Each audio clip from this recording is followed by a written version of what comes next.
నోటికి పుల్ల పుల్లగా కారం కారంగా టేస్టీగా ఏదైనా చేయాలంటే చట్నీ అనుకుంటే మాత్రం ఈ చట్నీ ట్రై చేయండి. దీంట్లో వెరైటీ ఏముంది అనుకుంటారా? టమాటా చట్నీలో వెరైటీ ఏంటంటే చిట్టి టమాటా చట్నీ. మీరు టమాటా చట్నీ చేసుంటారు, రెసిపీ మాత్రం సేమ్, కానీ ఐటమ్ మాత్రం మారిపోయింది. చిట్టి టమాటా చట్నీ చేయండి. ఇంట్లో ఇష్టం లేని వాళ్ళు కూడా ఒక ముద్ద ఎక్కువగానే తింటారు. దానికి నేను 1/2 కేజీ చిట్టి టమాటాలు తీసుకుంటున్నాను. దాంట్లో ఒక పెద్ద నిమ్మకాయ అంత చింతపండు కూడా తీసుకున్నాను.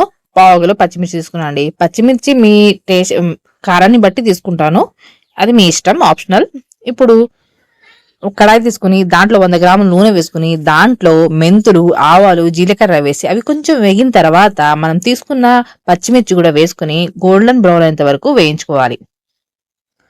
చిన్నల నుంచి పెద్దవాళ్ళ వరకు ఇష్టంగా తింటారండి. ఇడ్లీల్లో, దోశల్లో, రైస్లో కూడా టేస్ట్ సూపర్గా ఉండే చట్నీ అండి. మీరు కూడా ట్రై చేసిన తర్వాత ఎలా వచ్చిందో మాత్రం చెప్పడం మాత్రం మర్చిపోకండి.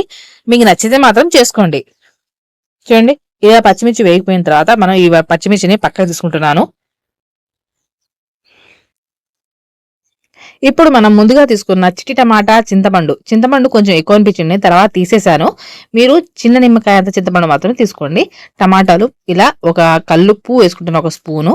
పచ్చిమిర్చిలో కూడా వేయించుకున్న పచ్చిమిర్చిలో కూడా కల్లుప్పు వేసుకుంటున్నాను. మీరు కావాలంటే ఉప్పు తగినంత వేసుకోవాలి, మెత్తటి ఉప్పు కూడా వేసుకోవచ్చు.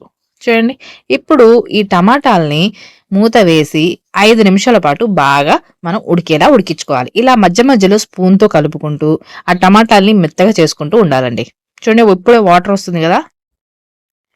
మీరు రెగ్యులర్గా చేసే చట్నీ కంటే ఈ చట్నీ ట్రై చేయండి, చాలా బాగుంది అని మీరే అంటారు.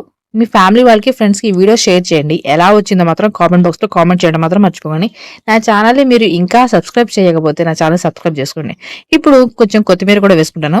కొత్తిమీర వేస్తే చాలా బాగుంటుందండి, ట్రై చేయండి. ఎప్పుడు చేస్తారక నార్మల్గా, ఇప్పుడు కొత్తిమీర వేసి చేయండి, ఆ టేస్ట్ కూడా వేరే లెవెల్లో ఉంటుంది. చూడండి, ఇప్పుడు నీళ్లు కరెక్ట్గా సరిపోయాయి. ఈ స్టేజ్ వచ్చిన తర్వాత మనం స్టవ్ ఆఫ్ చేసి టమాటాలని చల్లారడానికి పక్కన ఉంచుకోవాలండి. చూడండి, ఇలా ఉన్నప్పుడు ఇప్పుడు మనం మిక్సీ పట్టుకోవాలి. పచ్చిమిర్చి ఇవన్నీ కూడా మెత్తగా మిక్సీ పట్టుకోవాలి. ఇంకో సీక్రెట్ ఏంటంటే, ఇప్పుడు మనం ఒక పెద్ద ఉల్లిపాయ, సన్నగా తరిగిన ముక్కలు కడిచిన ఉల్లిపాయ కూడా దీంట్లో వేసి వీటన్నిటిని మిక్సీ పట్టుకోవాలి. కచ్చా పచ్చాగానే మిక్సీ పట్టుకోవాలండి. చూడండి, ఇప్పుడు టమాటాలు ఇవన్నీ కూడా మంచిగా మిక్సీ పట్టుకున్న తర్వాత కారాన్ని సరిపడా చూసుకొని, నేను కొంచెం స్పైసీగా తింటాను కాబట్టి కొంచెం ఎక్కువ కారం కలుపుకుంటున్నాను.